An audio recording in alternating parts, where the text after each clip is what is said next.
Hello, boys. So today I want to talk about being aware of your emotions. Wait, I'm going to sit down because if I stay there, you won't be able to see me. But I want to talk about emotional awareness and being aware of your emotions and being mindful of them. Because very often, your emotions will lead you to take action that you don't necessarily want to take. That don't necessarily align to your goal or your purpose. But because you're not aware of them and you're not really able to separate yourself from them, you just take the action that your emotions want you to take, that your thoughts that you believe you should take, even though you know deep down they're not aligned to your goals, they're not aligned to your purpose, to your mission. And just being aware of that oh yeah, that emotion, it's not me, it's just an emotion. Just having that slight awareness in that situation will make a big change to how you act and how you're able to get control over your emotions. Because it's not about it's not about totally ignoring your emotions, because sometimes it can help. Sometimes it's great to feel your emotions, of course, but it's about learning to not necessarily associate with them and just seeing them as part, like I always say in many of my videos when I talk about emotions, as clouds in the sky, and you're the sky. Clouds aren't the sky stays still, doesn't change, but the clouds do. The clouds move around, they change forms. Same thing. Learn to see your emotions as just those simple clouds and don't associate with them. And it's easier said than done, of course. But just have to learn to, in the situation, be mindful and just realizing, yeah, those are emotions, they're not me. And as often as you possibly can throughout the day, just spotting those emotions that are kind of like made for procrastination. Those emotions of, oh, no, I don't want to go to the gym. Oh, no, it will actually be better if we stay in bed and watch YouTube. Those quick thoughts and emotions of sometimes laziness or anger or anxiety, and just spot them and be like, yeah, those are emotions, those are clouds. That's resistance. Words like that, and that's very helpful. Just doing that, it's very, very helpful. Just spotting them and be like, yeah, resistance. And when you do that, when you're just mindful of, yeah, that's just an emotion, that's just a cloud passing by the sky, you're able to then realign your actions, your decisions to rationality, to your mission, to your purpose, to your goals. But you first have to spot them instead of seeing them as part of you, because they're not necessarily part of you. Of course, the emotions are part of you, but they are not you. You are not your emotions. You're just the consciousness behind them. You're just the sky. You're just the guy that's the eyes that observe those emotions. And following them around like an animal won't bring you anything. And I know it's a hard thing to do, because all your life you probably just follow your emotions without really thinking about it. You just saw them as part of you. And when you had a thought about doing something, you just went and did it. And when you didn't want to do something, you just didn't do it. But I think that's how a boy acts, not a man.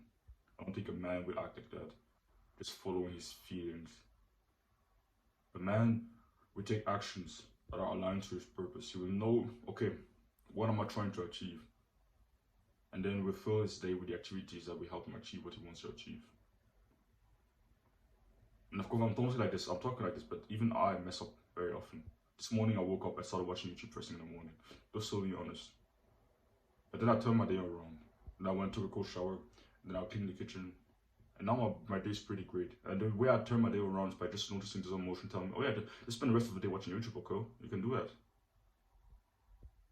And then I just realized, yeah, those are just emotions, or just thoughts. Why should I identify with them?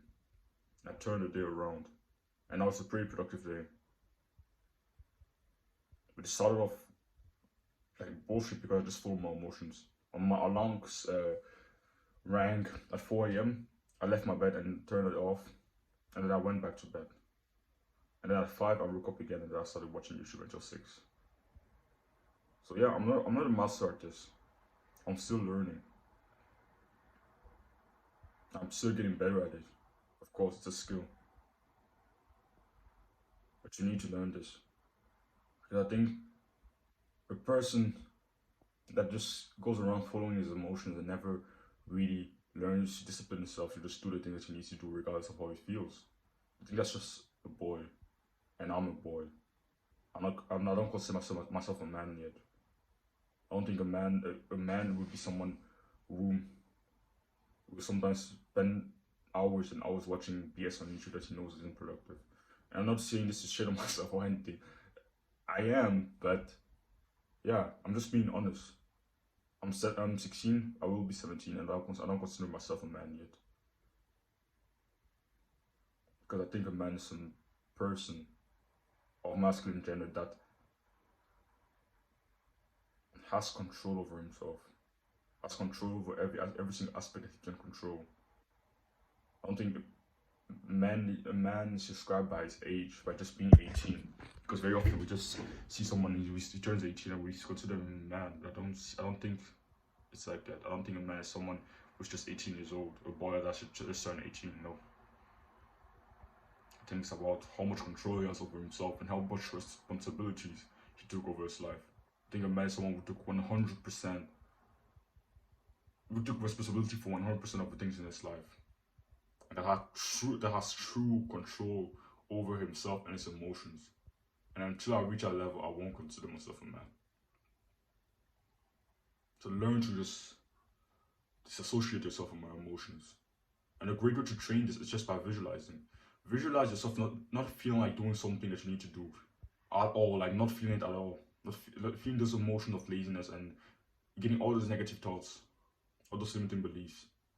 And visualize for just doing the thing anyway, regardless of how you feel. And visualize yourself doing that with many different things, many different scenarios.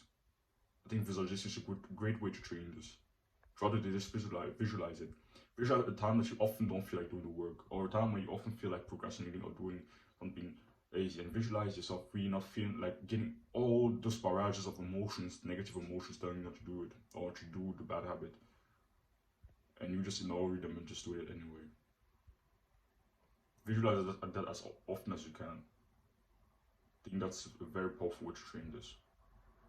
But yeah, learn in general to disassociate yourself from your emotions. Because you feel like shit doesn't mean you shouldn't do the work. And when I say feel like shit, I don't mean if you're super sick or something like that. Super sick that you can't even move, of course, yeah, okay. I understand.